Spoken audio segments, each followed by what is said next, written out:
Detroit City. In the house. Jamere Jones. He's in the house. All the way from across the border. All day. Thank you for coming on my show, man. No problem, man. So, give me a little intro of who you are. Man, you know, I'm just a laid back type of dude, man. I stay in my lane. I'm a humble person. You know, I'm just a all around good dude, you know. That's what I consider myself, you know. I like to dibble and dabble in things, you know, to try to, you know, make my life better. I mean, it is what it is, but I'm here, man. I appreciate you having me, man. Well, what really made me interesting was I saw some of your stuff, of your posts on your social media network, and the one thing that caught me was about the feather hat guy that passed away, and I believe you were the first person to report about his death and all that. Okay. So can you tell me a little bit about that, how you came across that? Well, social media, I have to say social media is how I heard about it. I seen a post from one of my Facebook friends, and they said RIP feather hat guy.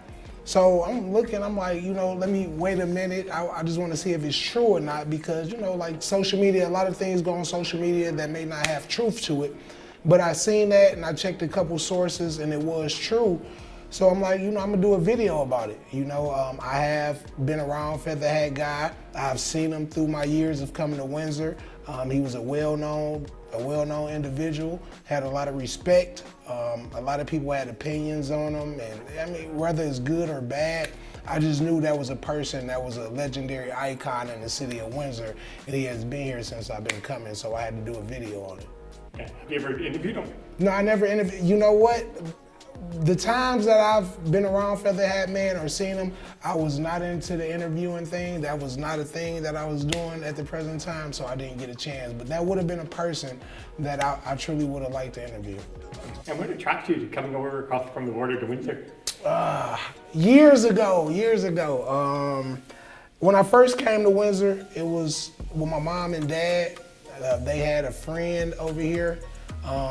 And we used to come over here from time to time on the tunnel bus. And that's before 9/11 and all the, you know, the hassles and all that stuff. It was just a smooth ride. And my dad was always telling me, like, you know, explore other stuff than your local city. You know, it's a big world out here. You know, do things and you might come across things that you may like. And I want to say maybe when I was like 18, the first club that I came over was 112, Don Cherry's, the box office, however you want to call it.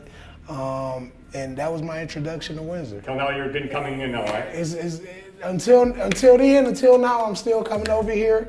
I have roots here, so I have children here. So it gives me even more reason to be over here before than I used to be. What's the vibe from Detroit vibe from the nightlife scene to the Windsor vibe here? Like, it's a difference. I'm gonna say it is totally a difference. When I first started coming over here, you would go on the strip on Olette. You would see all the clubs lit up. The strip was just lit up, excitement, man, full of energy. It was like that in Detroit as well. But when I started coming over here, I was looking for something different. I've been going to clubs and nightlife, man, since I was 17, 18 years old. In high school, my first strip club. So I experienced the nightlife early, and it's something that I still like from time to time. See, a lot of people get an idea when you reach a certain age or something like that, you don't supposed to go out to the club, you don't supposed to have fun, you know, generally, but I just want to say that's false. I feel if you living and you want to enjoy yourself, go enjoy yourself. Don't let nobody hold you back. Don't let nobody tell you what you shouldn't be doing. You this age, you shouldn't be doing this and you shouldn't be doing this. You only get one life to live, so live your life. So that's the reason that I've been coming over here. I just find it more enjoyable than over there, just for the simple fact of the way it is. I thought it would be because it's 19 and 21 or whatever. Well, no. Yeah, that's another benefit. I'm pretty sure a lot of youngsters come over here now just because the legal age to drink is 19. Yeah. You find it different with COVID? Like before COVID, everything was jumping and popping, but now everything's coming back. Do you find that in the city of Windsor too? Like, you know what? I want to say like more in Detroit has been everything's back to normal. You know, the nightlife is popping. Businesses are booming again. But when I came back over here for my first time after the pandemic, I noticed it was a total difference.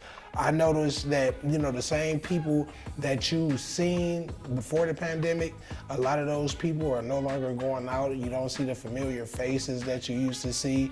A friend of mine, Anthony Perryman, he lost his life during that time.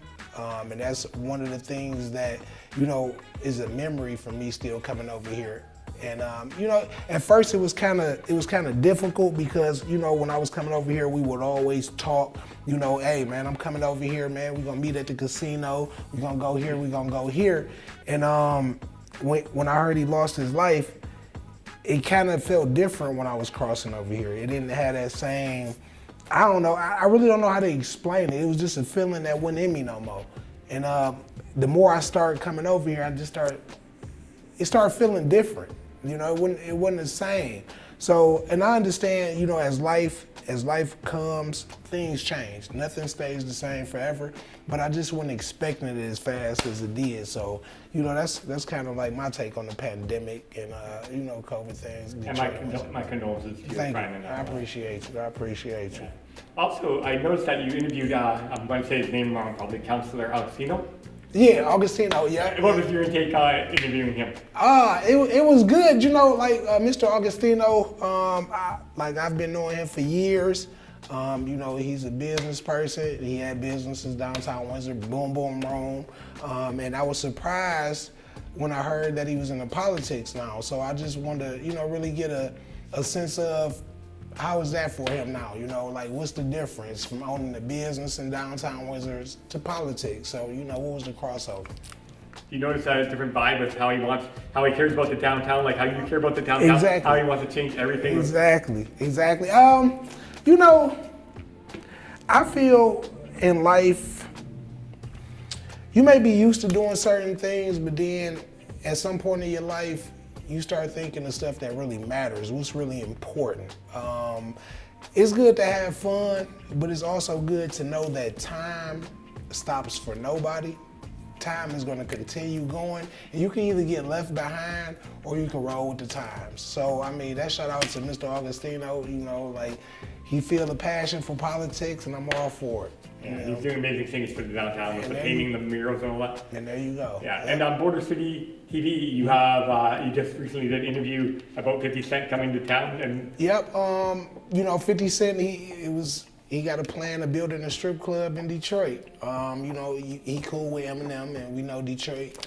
Eminem got roots in Detroit, so like I say, I'm all for whatever. If anybody is doing anything to better themselves, to make their life better for their family, for themselves, I'm all for it. I'm not the type of person to speak ill really on nothing anybody does for the benefit of their life, because who am I? I'm just a person trying to make my way in the world just like they are. It may be two totally different paths. It may be he rich or whatever like that, but at the end of the day, it's still the same goal. Said you did music before you performed, and how was the feeling of that when you did? Like I say, I've been coming over here. I performed over here. Like you say, the Fog Lounge, the Boom Booms, Woody's. When they used to have open mics and everything like that. So it was good, man. It was a time that was really exciting. It was new. You met new people, new experiences, and I enjoyed it. At that time, I enjoyed it. What kind of style rap were you throwing out? Like trap music, love songs. It was a lot of stuff. Like whatever I had at the time, and I felt that it was hot. That's what I was performing. I bet the ladies love the love songs. I'm pretty sure ladies tend to like love songs more than men. You know what I'm saying? Like females are more emotional than men. So it is what it is. Did you ever do a battle rap where you go against one guy and he talks and then you take the mic back? No, I never been a battle rap type of person. Right. Because I'm like, man, I can't. I just couldn't do it. I just rather write and make songs. But battle rappers, they got talent. A lot of them got talent. A lot of them, freestyle their stuff and do it right on the spot. So that takes talent. So, whatever your niche is, go for it. So I respect the battle rappers, though. Right. And with Detroit, with the jazz, the blues, rappers, so much talent, so much music down there and all that. Yeah, it's a lot of diverse music. You got the reggae, you got the R&B, like you say, you got jazz. You got a lot of musicians that were important to the Motown scene in Detroit, and a lot of people just don't know about them. So it's good to be from a place like that. Like Aretha Franklin. Yeah, Aretha Franklin, Motown. Berry Gordy, Roots Motown. Diana Ross, people like that. So it's good to be from a historic place. You got roots, you got culture, you got different things like that. So yeah. Have you ever interviewed any rappers in Detroit? Nope, I haven't interviewed any rappers yet, but I plan to interview some rappers. I do. That is my next goal, to interview some local up and coming rappers. Like a lot of content that we see on YouTube. You got people that's interviewing, people that's already made it, popular rappers. But in a sense, I want to interview people that you don't know from who, just to give them an opportunity to get known, just to give them an opportunity to be seen by thousands, millions, hundreds, somebody other than more than what they being seen now. So that's kind of my goal now. Yeah, and I take it you don't know any local Windsor rappers though. Well, I know, I know a couple local Windsor rappers, but I don't know if they still rapping. I don't know, life happens. Yeah. Life happens at times, responsibilities come up. So I got to check my resources, man. I'm gonna definitely check those. Okay, and where can people find you on your social media page?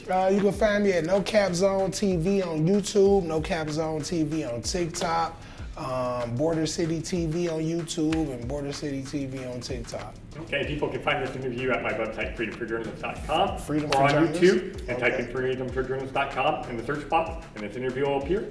And make sure you like and subscribe that button. There you go. All right. You gotta say the script. There you go, man. Let's battle rap now, buddy. All day, man. All right, I'm gonna throw down some rhymes with you. All day. Don't be Robin. Appreciate you, man. All right.